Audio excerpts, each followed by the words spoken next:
video, I'll talk a little about the Garmin GPS enabled watches that I've used over the period and which Shelley now uses to monitor her pace. Because when I first took up the endurance racing back in 2011, I never had a watch.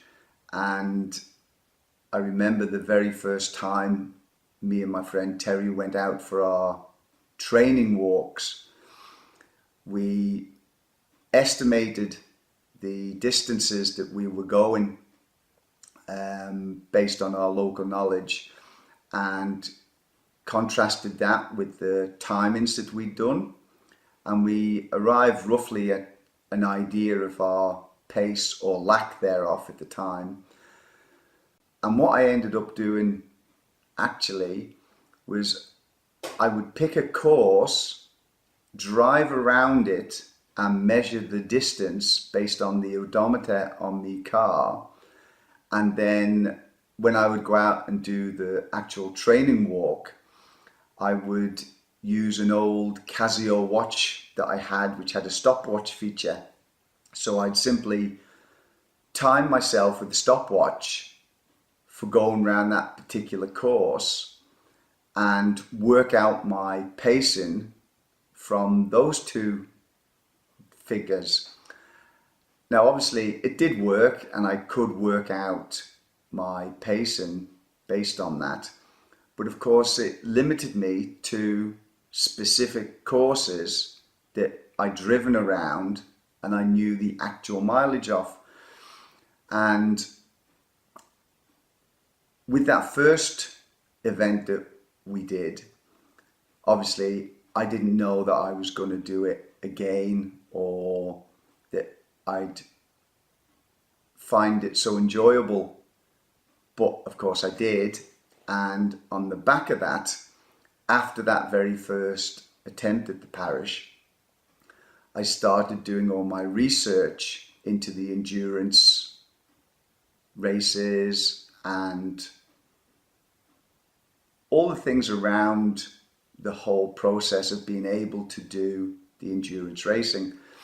And what I found was that having a GPS enabled watch made everything so much easier. I could go wherever I wanted and the watch would automatically track the mileage. I mean, it's pretty obvious these days, but back then it was all new to me. So having got the watch, which was a Garmin 110 back then, I still have it and I can still use it. And it does all the things that I need it to, which is the distance, the pacing, it measures elevation gain, elevation loss. And it's just fantastic because it enables me to keep track and monitor each of my walks, whether it's the training or the races.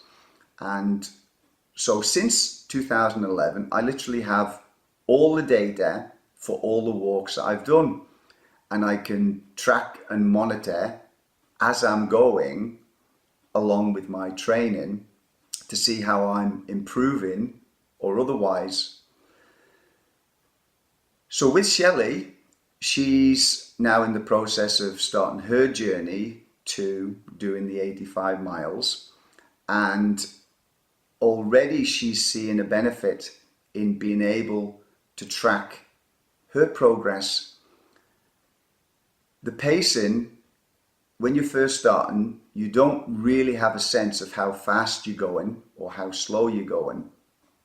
But with the watch, it gives you the hard data. You can see how you're doing. You can compare to your previous walks and see whether or not you're actually improving. With me, what I found was that sometimes I'd be out, I'd be feeling good, and I would feel as though I'd done a really good training run, and when I check the data, I might find that I've actually gone slower than what I thought, and vice versa. I might have done a training walk and thought, that wasn't so good, and then been surprised that when I've uploaded the data to find I'd actually done it much faster than what I felt I'd done while I was out doing the training. So in that respect, the watch allows you to have actual hard data rather than the subjective feelings that you have of how you did on a particular day. So that for me is a big thing, tracking and measuring how I've been doing. And with Shelley, obviously she's going from 0 miles to the 85 that she'll be doing in June. And along the way, she will have a hard record of the performance and the improvement that she will be able to see, which in turn will help with her confidence, because a lot of the actual training, yes, it's training the physical body, and you do have to do that, but as I've also mentioned many times, you're also training your mind, and part of that is building up your confidence.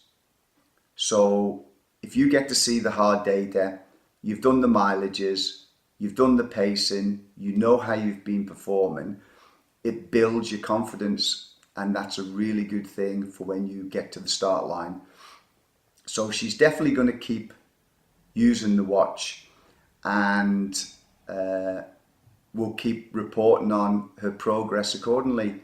So for me, get yourself a GPS enabled watch, or of course these days you've got mobile phones which have all the apps which are similar. They work brilliantly. But of course, worst case scenario, if you don't want to use the technology that's available, you can revert to what I did initially. Find a course that you can use, that you feel comfortable on, drive around it in a car, measure the distance, use a simple watch with a stopwatch feature, and work it out that way. But whatever you do start to measure, track and monitor your training walks so you can see how you're progressing. It'll be something that will be really beneficial for you. So that's it really. That's just the gist of today's one, and I just want to share how I feel about the GPS enabled watches, which are really beneficial. So thanks for watching. I'll catch you in the next video.